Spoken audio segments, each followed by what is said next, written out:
Hi hello and welcome to German జీవితం.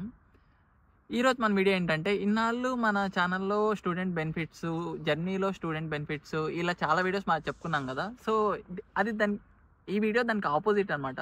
అదేంటంటే, జర్నీలో ఎవరైతే మాస్టర్స్ చేయడానికి కానీ హైయర్ ఎడ్యుకేషన్కి కానీ వస్తుంటారో వాళ్ళకుండే కష్టాలు ఏంటి, మెయిన్గా ఈ మాస్టర్స్ అనేది 2 ఇయర్స్లో కంప్లీట్ అవుతుందా, లేదనుకుంటే 2 ఇయర్స్లో కంప్లీట్ చేయాలంటే ఏం చేయాలి, ప్లస్ ఈ ఎగ్జామ్స్, ఈ సబ్జెక్ట్స్ ఇవన్నీ మనం క్లియర్ చేయగలమా, మన ఇండియాలో ఒక యావరేజ్ స్టూడెంట్ ఇక్కడ జర్మనీలో ఈ ఎగ్జామ్స్, ఈ సెమినార్స్, ఈ ప్రాజెక్ట్స్ ఇవన్నీ కంప్లీట్ చేయగలడా లేదా. చాలామంది మాస్టర్స్కి వచ్చి సబ్జెక్ట్స్ ఇవన్నీ క్లియర్ చేయలేక రిటర్న్ వెళ్ళిపోతున్న వాళ్ళు చాలామంది ఉన్నారు. అలా ఏమన్నా అవుతుందా, అలా కాకుండా కొంచెం మంచిగా సాఫీగా మాస్టర్స్ అయిపోవాలనుకుంటే ఏం చేయాలి అని ఈ వీడియోలో క్లియర్గా అయితే మెన్షన్ చేశాను. ఈ క్వశ్చన్స్ అన్నిటికీ మీకు ఆన్సర్స్ చేయాలనుకుంటే ఎండ్ వరకు అయితే పక్కా చూడండి. So let's get into the video.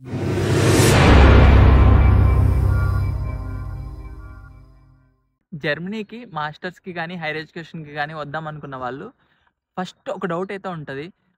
మేము మాస్టర్స్ కంప్లీట్ చేయగలమా, మేము మాస్టర్స్ కొంచెం టఫ్ అంటారు కదా, లైక్ ఎగ్జామ్స్ ఎలా ఉంటాయి, కొంచెం మనం క్లియర్ చేయగలమా లేదా, నేను ఇండియాలో నాకు ఒక రఫ్లీ ఒక 75 to 80% ఒక యావరేజ్ స్టూడెంట్స్ నేను కంప్లీట్ చేయగలను, ఇలాంటి డౌట్స్ చాలా మందికి అయితే వస్తాయి.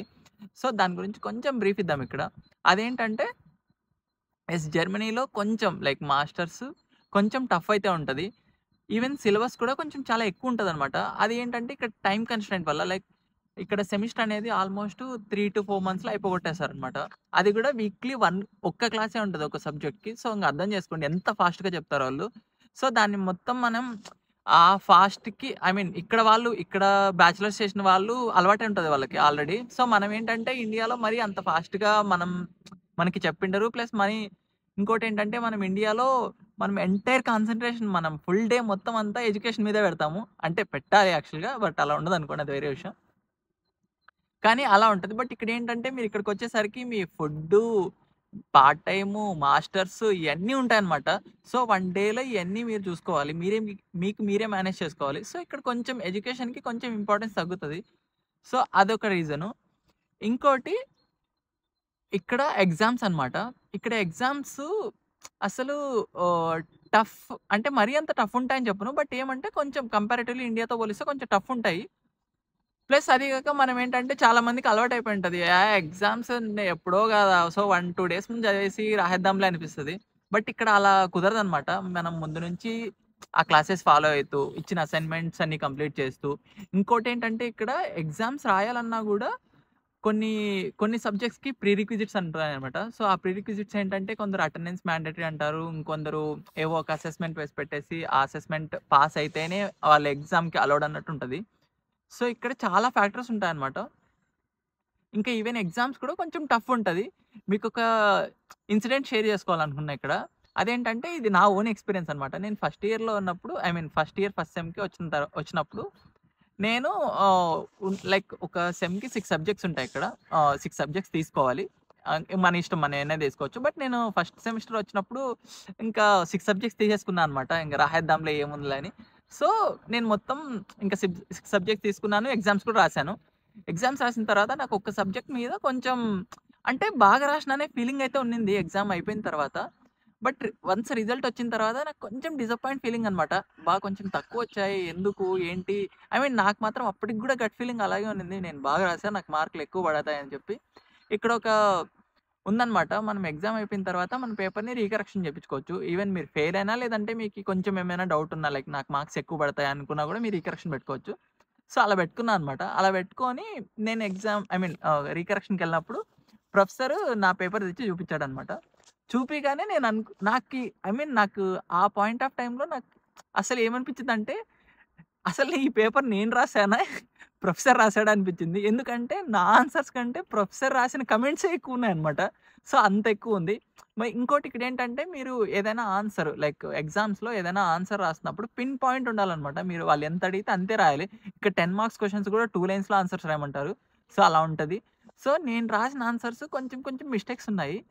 దానికి ఆయన ఏమేం మిస్టేక్స్ ఉన్నాయి, దీనికి ఎట్లా కరెక్ట్ చేసుకోవాలి, లైక్ ఒక ప్రాబ్లమ్ ఉంటే ఆ ప్రాబ్లమ్‌లో నేను మైనర్ మిస్టేక్స్ చేసుంటే, ఆ మైనర్ మిస్టేక్స్ ఎక్కడ చేశావు? ప్లస్ దానికి కరెక్ట్ ఆన్సర్ ఏంటి? అప్రోచ్ ఏంటి? అని చెప్పి నేను 2 లైన్స్ రాసింటే ఆయన 10 లైన్స్ రాసాడు. ఇంక అర్థం చేసుకోండి అలా ఉంటది ఇక్కడ కరెక్షన్. ఈవెన్ రాసింది 10 మెంబర్స్, 15 మెంబర్స్ అయినా కూడా ఎగ్జామ్స్ వాళ్ళ రిజల్ట్స్ ఇయడానికి ఒక 1, 2 మంత్స్ పడతదనమాట. సో, నేనప్పుడు అనుకునేటోడిని ఏంటబ్బా 10 మెంబర్స్ పేపర్స్ కరెక్షన్ చేయడానికి కూడా ఇంత టైం ఎందుకు తీసుకుంటున్నారని చెప్పి. బట్ నాకు ఆ కరెక్షన్, రీకరెక్షన్ పెట్టినప్పుడు ఆ పేపర్ చూసిన తర్వాత అర్థమైంది. ఓకే. ఇంత టైం తీసుకునేసరికి పర్లేదని చెప్పి. సో, ఇంకా మీకు అర్థమైంది అనుకుంటున్నాను. ఇలా ఉంటది కరెక్షన్ ఇలా ఉంటది. ఎగ్జామ్స్ ఇలా ఉంటాయన్నమాట. ఇంకా దీనికి తోడు ఎగ్జామ్స్ ఒక్కటే ఉంటాయా అంటే అవి ఉండవు. ఇక్కడ ఎగ్జామ్స్‌తో పాటు సెమినార్స్, ప్రాజెక్ట్స్ ఇట్లా చాలా ఉంటాయి. వైవా అని చెప్పి చాలా ఉంటాయి. ఈవెన్ మనలాగే బట్ ఏమంటే కొంచెం సీరియస్‌గా ఉంటది ఇక్కడ. ఈవెన్ ప్రాజెక్ట్స్ కూడా చాలా అంటే చాలా ఎక్కువ. అంటే ఇప్పుడు ఏదైనా ప్రాజెక్ట్ ఉంది అంటే ఆ ప్రాజెక్ట్‌కి మనం పేపర్ రాయాలి, రిపోర్ట్ రాయాలి. ప్లస్ తర్వాత ఆ ప్రాజెక్ట్ గూడా ఆహ్, మీరు ఓన్‌గా ప్రిపేర్ చేసి మీ టీమ్ మెంబర్స్ కొంచెం కొలాబరేట్ అయ్యి ఆ టీమ్ కొలాబరేషన్‌కి గూడా మార్క్స్ ఉంటాయన్నమాట. సో, ఇలా ఇంగ అర్థం చేసుకోండి. ఒక సబ్జెక్ట్స్ మార్క్స్ అనేటివి ఎన్ని ఫ్యాక్టర్స్ మీద డిపెండ్ ఉంటాయో. సో, ఇలా ప్రాజెక్ట్స్ కూడా కొంచెం డిఫరెంట్‌గా ఉంటాయన్నమాట. అంటే మన సైడ్ కూడా ప్రాజెక్ట్స్ ఉంటాయి. లైక్ మినీ ప్రాజెక్ట్స్ అని, మేజర్ ప్రాజెక్ట్స్ అని. అంటే ఇక్కడ కొంచెం డిఫరెంట్‌గా ఉంటదన్నమాట. అది కూడా ఒక ఇన్సిడెంట్ ఉంది. అది షేర్ చేస్తా చూడండి. యాక్చువల్‌గా ఈ సెమ్‌లోనే జస్ట్ ఒక ఫ్యూ డేస్ బ్యాక్ నా ఫైనల్ ప్రాజెక్ట్ అయిపోయిందన్నమాట. సో, అదేంటంటే ఇప్పుడు ఇక్కడ మనం ఏమనుకుంటామంటే ఒక టీమ్‌లో ఒక 4, 5 మెంబర్స్ ఉన్నామనుకోండి. అందరికీ కోడింగ్ రావాలని ఏం లేదు గదా! జస్ట్ కొందరికి కోడింగ్ రాకపోవచ్చు. కొందరికి కోడింగ్ వస్తుండొచ్చు. బట్ మన సైడ్ బాగా అలవాటైందేంటంటే ప్రాజెక్ట్ ఏముంది బయట ఎక్కడైనా కొనుక్కొనొచ్చి ఎవరి దగ్గరైనా చేపించుకొని సీనియర్స్ దగ్గరో ఎవరెవరి దగ్గర నుంచి తెప్పించుకొని ప్రెజెంట్ చేసేద్దాము అనిపిస్తది. బట్ ఇక్కడ అలా కుదరదు. ఎందుకంటే ఇక్కడ వీక్లీ మీ అప్డేట్స్ చెప్పాలన్నమాట. మీరు ఎంతవరకు చేశారు ఏంటి అని. జస్ట్ అదేదో వీక్లీ అప్డేట్స్ అంటే మీరు ప్రొఫెసర్ దగ్గరికెళ్ళి ఓహ్! ఇంత చేసాం, ఇంత చేసాం అని చెప్పడం గాదు. దానికోసం సెపరేట్ పీపీటీ మీరే ప్రిపేర్ చేయాలి. Like me code I mean me project ఎంతవరకు చేశారని చెప్పి మీ క్లాస్ రూమ్‌లో ఎంతమంది ఉంటారో అంతమందికి ప్లస్ మీ ప్రొఫెసరు, అసిస్టెంట్ ప్రొఫెసర్ ఇయన్నీ ఉంటాయన్నమాట. సో, ఇంతమంది ముందు చెప్పాలంటే నాకు కొంచెం షై ఫీలింగ్ ఉండేది ఫస్ట్‌లో. Like first year, first sem అన్నట్టు. తర్వాత రాను రాను అలవాటయిపోయింది. సో, ఇక్కడ వీక్లీ ప్రోగ్రెస్ అవి ఉంటాయి కాబట్టి కొంచెం మీరు కోడ్ కూడా బయట నుంచి తెచ్చుకోవడానికి పాసిబుల్ కాదనమాట. బట్ మీరు ఎక్కడన్నా వెబ్‌సైట్‌లోంచి కొంచెం కాపీ పేస్ట్ చేసుకొని, దాన్ని కొంచెం మన ప్రాజెక్ట్‌కి తగ్గట్టుగా కొంచెం చేంజెస్ చేసుకుంటే పర్లేదు గానీ, బట్ మీరు ఎంటైర్ ప్రాజెక్ట్ తెచ్చుకోవడానికైతే కుదరదనమాట మోస్ట్‌లీ ఇక్కడ. చాలా వరకు కాలేజెస్‌లో ఇలాగే ఉంటది. ఇంకోటేంటంటే, ఇంకోటి బెస్ట్ థింగ్ ఉందిక్కడ. ఏమంటే మన మన ఇండియాలో ఏమంటే ప్రాజెక్ట్స్ ఏదైనా గానీ జస్ట్ ఓకే. ప్రొఫెసర్స్‌కి నచ్చితే ఓకే. మార్క్స్ ఏస్తారన్నట్టుంటది. బట్ ఇక్కడేంటంటే మీ క్లాస్‌లో ఎవరైతే బెస్ట్ ప్రాజెక్ట్ చేసుంటారో వాళ్ళని ఐ మీన్ ఆ ప్రాజెక్ట్స్‌ని కంపెనీస్‌కి గూడా ఆహ్, చూపిస్తారనమాట. సో, ఇఫ్ ఇన్ కేస్ వాళ్ళకి నచ్చితే ఆ ప్రాజెక్ట్ అనేది వీళ్ళని జాబ్స్‌కి హైర్ గూడా చేసుకుంటారు. ప్లస్ ఫర్దర్‌గా ఆహ్, ఆ ప్రాజెక్ట్‌కి ఫండింగ్ చేయడం ఇలాంటివి గూడా ఉంటాయన్నమాట. ఇంకొకటి ఇక్కడ ఎగ్జామ్స్ గురించి మెయిన్ థింగ్ ఏంటంటే మన సైడ్ ఏదైనా ఎగ్జామ్ పేపర్ ప్యాటర్న్ అని ఉంటది. సో, ఆల్‌మోస్ట్ ఆ ప్యాటర్న్‌లోనే ఇస్తారు. ప్లస్ చాయిస్‌లుంటాయి. అవి ఇవి ఉంటాయి. బట్ ఇక్కడేంటంటే ప్యాటర్న్ అనేది ఉండదనమాట. ఏ ప్రొఫెసర్‌కి నచ్చినట్టు ఆ ప్రొఫెసర్ క్వెషన్ పేపర్‌ని డిజైన్ జేసుకోవచ్చు. ప్లస్ వాళ్ళకిష్టం వచ్చినన్ని మార్క్స్‌కి ఇచ్చుకోవచ్చనమాట. ఇంకోటేంటంటే ఇయన్నీ పక్కన పెడితే టైమ్ కన్‌స్ట్రెయింట్. మన సైడ్ ఎగ్జామ్ అంటే ఆల్‌మోస్ట్ లైక్ ఒక 3 అవర్స్ ఉంటది. బట్ ఇక్కడేంటంటే అది 1 ½ అవరే ఉంటది. బట్ పేపర్ మాత్రం చాలా ఎక్కువ ఉంటదనమాట. సో, మీరు కొంచెం అంటే మన సైడ్ రాసినంత పెద్ద పెద్ద ఆన్సర్స్ ఇయ్యాల్సిన అవసరం లేదు. బట్ ఏమంటే మీకు ఆన్సర్స్ తెలిస్తే 1 ½ అవర్‌లో రాయొచ్చు. కొంచెం ఏదైనా అలా ఇలా పట్టిందంటే ఇంక టైం సరిపోదు. సో, ఇది కూడా మేజర్ రీజన్ చాలామంది మార్క్స్ తక్కువ తెచ్చుకోవడానికైనా లేదనుకుంటే సబ్జెక్ట్స్ ఒక సెమ్‌లోటివి నెక్స్ట్ సెమ్‌లోకి రాసుకోవచ్చు. ఇప్పుడెందుకు అన్నీ రాయడం అనే ఆ థాట్ కూడా వస్తదనమాట. సో, ఇంకా ఇవన్నీ పక్కన పెడితే ఇంకోటేంటంటే లైక్ ఒక 2-3 మంత్స్‌గా టాప్ మేట్స్ కాల్స్ అటెండ్ అయితున్నా నేను. ఇంకా ఎవరికైనా పర్సనల్ సెషన్స్ కావాలనుకుంటే కింద టాప్ మేట్ లింక్ ఉంటది. కావాలంటే బుక్ చేసుకోండి. సో, ఆళ్ళు టాప్ మేట్ సెషన్స్ కోసం వచ్చిన వాళ్ళలో చాలా మంది అడిగిన క్వెషన్ ఏంటంటే కామన్‌గా అడిగిన క్వెషన్ ఏంటంటే బ్రో 2 ఇయర్స్‌లో మాస్టర్స్ కంప్లీట్ అవుతదా? చాలా మంది ఎక్కువ నాళ్ళు పడతదంటున్నారు. రీజన్స్ ఏంటి? 2 ఇయర్స్‌లో కంప్లీట్ చేయాలంటే ఏం చేయాలి? ఇది చాలా అంటే చాలా మంది అడిగిన క్వెషను. దీనికి లైక్ మేజర్‌గా 3 రీజన్స్ ఉంటాయి. అందులో ఫస్ట్‌దొచ్చి పార్ట్ టైమ్ అనమాట. చాలా మంది ఇక్కడ పార్ట్ టైమ్ మీదే ఎక్కువ కాన్సంట్రేట్ చేసి లైక్ అది మె ఏదైనా కావచ్చు. ఏ పార్ట్ టైమ్ అయినా కావచ్చు. పార్ట్ టైమ్ మీద కాన్సంట్రేట్ చేసి కొంచెం చదువుని నెగ్లెక్ట్ చేయడము. ఆహ్, ఇంకా నెక్స్ట్ సెమ్‌కి రాసుకుందాంలే అలా అని చెప్పి ఆ సబ్జెక్ట్స్‌ని పోస్ట్‌పోన్ చేసుకుంటారనమాట. ఈ సెమ్‌లో రాయకుండా నెక్స్ట్ సెమ్‌లో రాయకుండా. సో, అలా డిలే అయితది. ఇంకొక సెకండ్ థింగ్ ఏంటంటే క్రెడిట్స్. ఇక్కడేంటంటే ఇప్పుడు సపోజ్ ఒక 2 సెమ్స్ అయిపోయినాయనుకోండి. థర్డ్ సెమ్‌లో కొన్ని సబ్జెక్ట్స్ ఉంటాయి అనుకోండి. ఆ సబ్జెక్ట్స్ మీరు తీసుకోవాలంటే ఇన్ని క్రెడిట్స్ అని మీకు మ్యాండేటరీగా కావాలన్నమాట. సో, ఆ సబ్జెక్ట్ మీరు తీసుకోవాలంటే సపోజ్ ఇప్పుడు ఒక సబ్జెక్ట్ తీసుకోవాలి. దానికి ఒక 30 క్రెడిట్స్ కావాలనుకుందాం. లైక్ ఒక సబ్జెక్ట్ క్లియర్ చేస్తే మీకు 5 క్రెడిట్స్ వస్తాయనుకుందాం. సో, మీరు ఆ సబ్జెక్ట్స్ తీసుకునే టైంకి 6 సబ్జెక్ట్స్ మీరు ఆల్రెడీ క్లియర్ చేసుండాలి. ఇదికి మేజర్ థింగ్ అనమాట. చాలా మందికి ఇట్లా క్రెడిట్స్ తక్కువ ఉండిపోయి కొన్ని సబ్జెక్ట్స్ తీసుకోలేకపోతారు. సో, ఒక సబ్జెక్ట్ తీసుకోకపోయినా నెక్స్ట్ 6 మంత్స్ తర్వాత ఆ సబ్జెక్ట్ నెక్స్ట్ 6 మంత్స్ వరకు ఆ సబ్జెక్ట్స్ తీసుకోలేరు. సో, ఇట్లా కూడా సెమ్స్ డిలే అయితాయన్నమాట. సో, ఇంక థర్డ్ పాయింట్ ఏంటంటే ఒక్కో సబ్జెక్ట్స్‌కి ఇక్కడ సబ్జెక్ట్స్‌కి ఎలెక్టివ్స్ అని ఉంటాయి. ఆ ఎలెక్టివ్స్ మీరు ఏ ఎలెక్టివ్ అయినా చూస్ చేసుకోవచ్చు.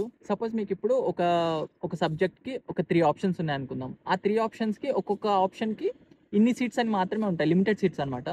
సో, అది ఫస్ట్ కమ్ ఫస్ట్ సర్వ్ లాగుంటది. సో, ఇప్పుడు మీకు ఆ 3 సబ్జెక్ట్స్‌లో ఒక సబ్జెక్ట్స్ మాత్రమే మంచిగొచ్చనుకుందాం. సో, ఆ సబ్జెక్ట్‌కి మీరు ఎన్రోల్ అయిదామనుకుంటారు. బట్ మీకు అన్‌ఫార్చునేట్‌లీ అవి ఆల్రెడీ ఫిల్ అయిపోయుంటాయి. సో, మీరేం చేస్తారు? మిగతా 2 సబ్జెక్ట్స్ ప్రిఫర్ చేయరనమాట. మోస్ట్‌లీ చాలామంది ప్రిఫర్ చేయరు. సో, వాళ్ళు నెక్స్ట్ సెమ్‌లో ఆ సబ్జెక్ట్ తీసుకుందాంలే, లేదనుకుంటే ఆ నెక్స్ట్ సెమ్‌లో తీసుకుందాంలే అలా అని డిలే చేస్తుంటారు. ఇది కూడా వన్ ఆఫ్ ద రీజన్ అనమాట డిలే అవ్వడానికి నెక్స్ట్ సెమ్స్. సో, ఇప్పుడు ఏదైనా సబ్జెక్ట్స్ లైక్ ఒక సెమ్‌కి ఒక 6 సబ్జెక్ట్స్ తీసుకోవాలనుకోండి. లైక్ యూనివర్సిటీ గైడ్‌లైన్స్ ప్రకారం 6 సబ్జెక్ట్స్ తీసుకోవాలనుకుందాం. సో, మనోళ్ళు ఏం చేస్తారంటే ఇక్కడ మ్యాండేటరీ కాదు కదా! 6 సబ్జెక్ట్స్ తీసుకొని 6 సబ్జెక్ట్స్ ఎగ్జామ్స్ రాయాలి. ఇట్లా మ్యాండేటరీ ఏమి ఉండవు. మీకు ఎన్ని సబ్జెక్ట్స్ ఇష్టం వస్తే అనేది తీసుకోవచ్చనమాట. ఈవెన్ ఎగ్జామ్స్ అప్పుడు కూడా మీరు ఎగ్జామ్స్ ముందు రోజు వరకు మీరు ఎగ్జామ్స్ డీ రిజిస్టర్ అయిపోవచ్చు. వన్స్ డీ రిజిస్టర్ అయిపోయారంటే ఆ సబ్జెక్ట్ మీరు ఫెయిల్ అయినట్టు కదా కాదు. నెక్స్ట్ సెమ్‌కి మీరు రాసుకోవచ్చనమాట.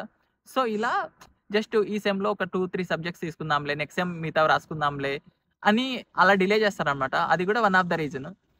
ఈ ఈ రీజన్స్‌కి మెయిన్ ఇంకో రీజన్ ఉంది. అదేంటంటే ఫీ. ఇక్కడ ఫ్రీ ఎడ్యుకేషన్ కాబట్టి నెక్స్ట్ ఇంకో సెమ్ డిలే అయినా పెద్ద ప్రాబ్లమ్ ఏముందిలే. సెమిస్టర్ కాంట్రిబ్యూషనే కదా! ఈజీగా కట్టుకోవచ్చులే అనే ఫీలింగ్ వస్తది.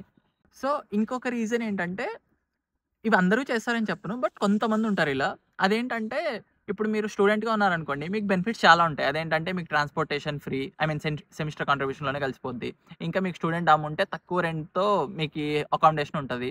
ప్లస్ ఇంకా మీకు చాలా బెనిఫిట్స్ ఉంటాయి. అండ్ దెన్ ఇంకా టాక్స్ తక్కువ పడతది. అండ్ హెల్త్ ఇన్స్యూరెన్స్ తక్కువుంటది. ఇవన్నీ బెనిఫిట్స్ వన్స్ మీరు స్టూడెంట్స్‌గా మీ మాస్టర్స్ అయిపోయిందనుకోండి. ఇవన్నీ ఉండవనమాట. సో, అన్నీ పెరిగిపోతాయి. సో, ఫుల్ టైమ్ వచ్చేంత వరకు ఈ థీసిస్ ఒక్కటే డిలే చేసుకుంటారనమాట. మిగతా సబ్జెక్ట్స్ అన్నీ అయిపోయిస్తారు. థీసిస్ ఒక్కటి డిలే చేసుకుంటారు. థీసిస్ వన్స్ ఫుల్ టైమ్ రాగానే థీసిస్ స్టార్ట్ చేస్తారనమాట. సో, ఇది కూడా one of the reason.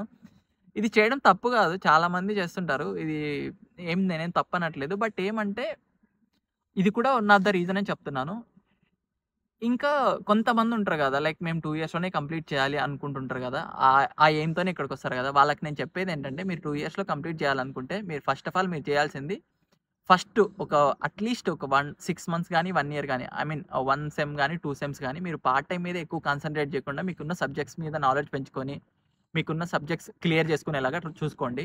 Even ప్రతి క్లాస్‌కి అటెండ్ అయ్యి, మీకు ఏవైతే సబ్జెక్ట్స్ మంచిగా మీకు నాలెడ్జ్ లేదనుకుంటారో, ఆ సబ్జెక్ట్స్‌కి మీరు అటెండ్ అయ్యి, మీరు మంచిగా అసెస్మెంట్స్, ప్రీ రిక్విజిట్స్ ఇవన్నీ క్లియర్ చేసుకొని ఎగ్జామ్స్ అయితే పాస్ అయిపోండి.